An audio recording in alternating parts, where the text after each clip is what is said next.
Welcome back to the channel, lads and ladies, and welcome to another beautiful day at Toshio Thunder. Today, we're still working on our daily tasks, even though I've realized I'm not going to have enough time to grind out the Yak 3, so that was kind of a bummer when I realized that.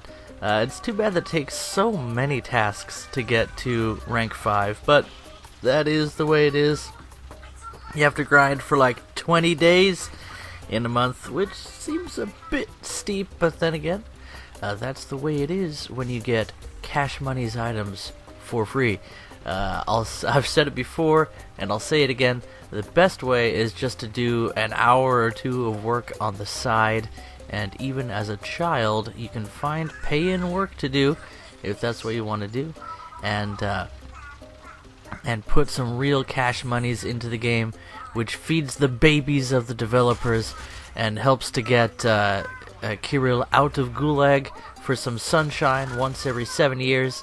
So every little bit helps. Now, to the point of the video, and that is, you'll notice that we're actually in arcade right now, because when it comes to daily tasks, one of the things that helps me is to go for whichever game mode is going to be the easiest to get that task accomplished. So we have a task to get assists today, and there are few vehicles better at getting assists than the Sherman Jumbo.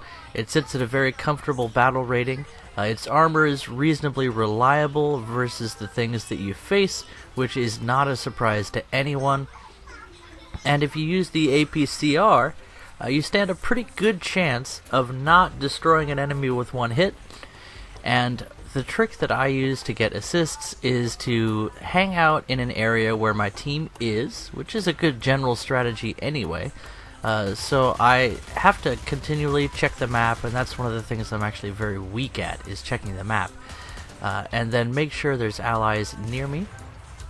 As soon as I see someone, open up with the machine guns, get those pinging hits on them that if an enemy takes out, or if an enemy gets taken out within a few seconds, can often get me an assist.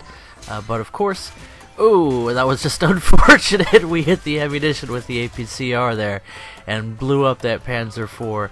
Any other day, well, I mean, honestly, even then, that was some epic cinematic goodness, and it sent a little thrill down my spine, as only an exploding enemy vehicle can do.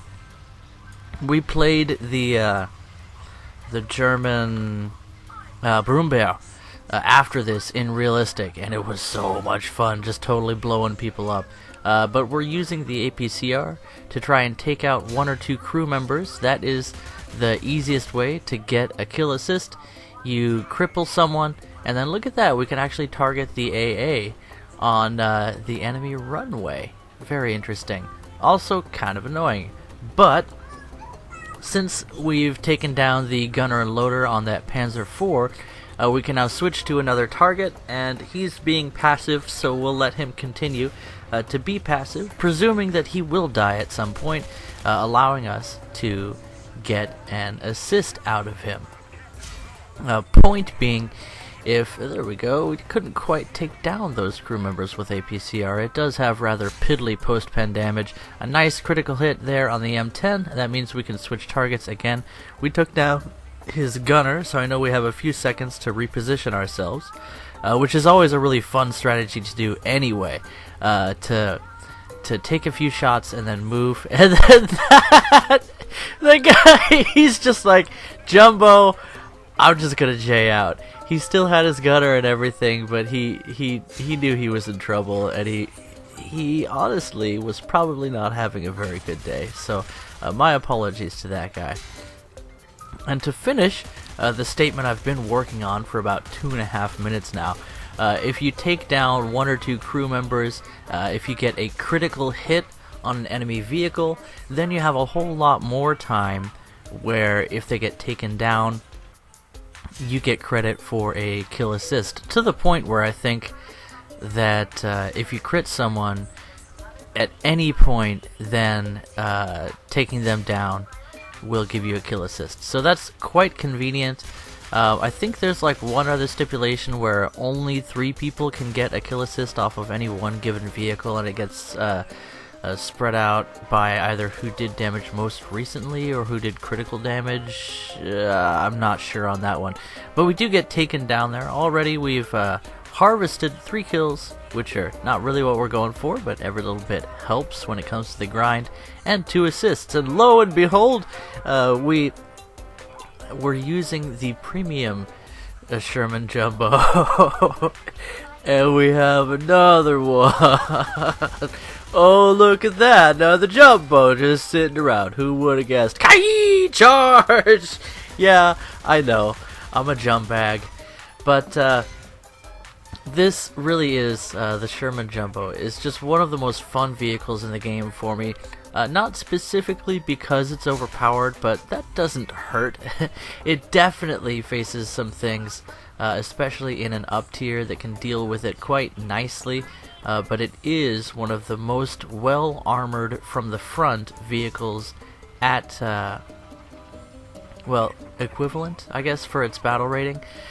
When you get into higher tiers and things that have some more armor, you start seeing a lot of enemies that have things like Heat FS that just make your armor a lot less useful. Although, with the new American Heavy T32 E1, I think it is, very solid vehicle, really nice armor profile, and a decent battle rating at that.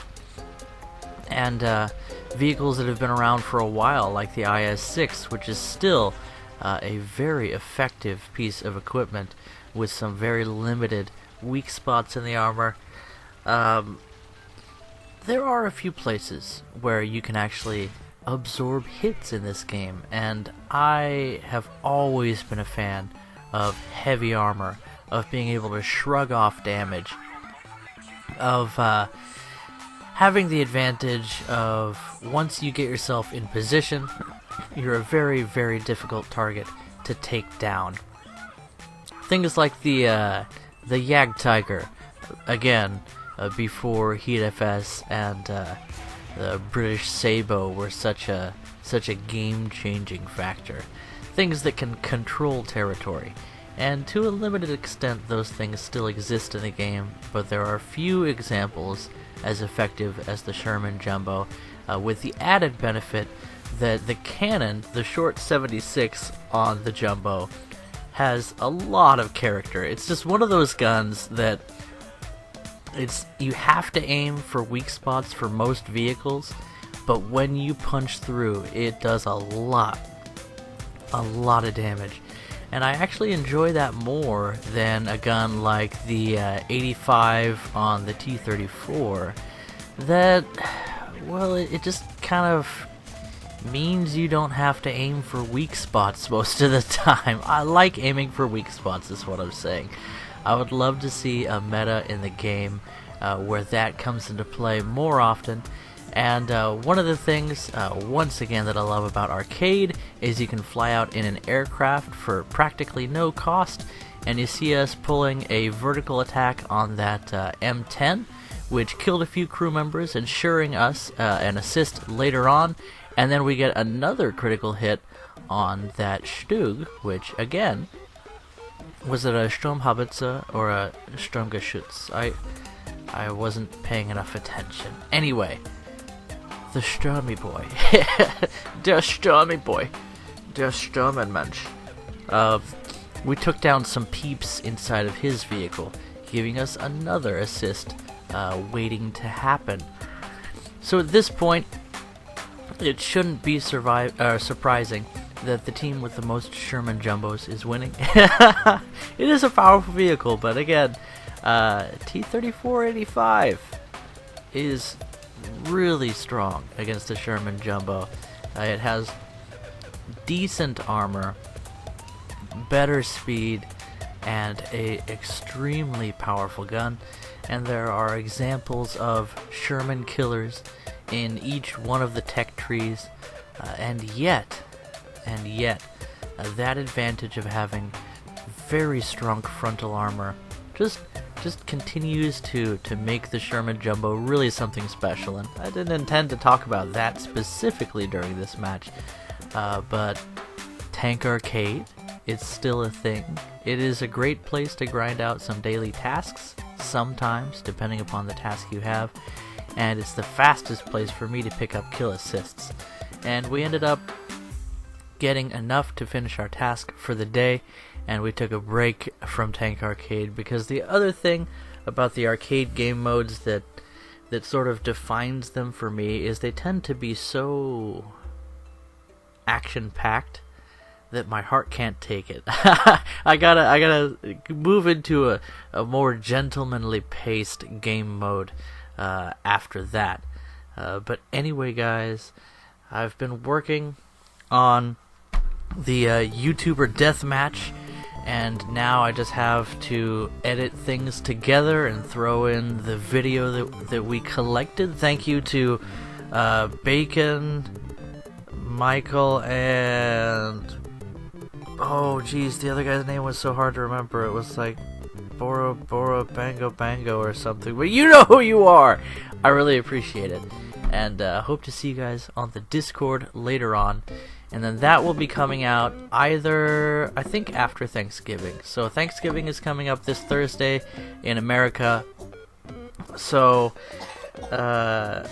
probably the Saturday after this coming Saturday from the posting of this video, if that makes any sense, because I'm going to be pretty busy during Thanksgiving because I'm a man wife and I do the cooking. Anyway, guys, catch you in the next video. Bye-bye.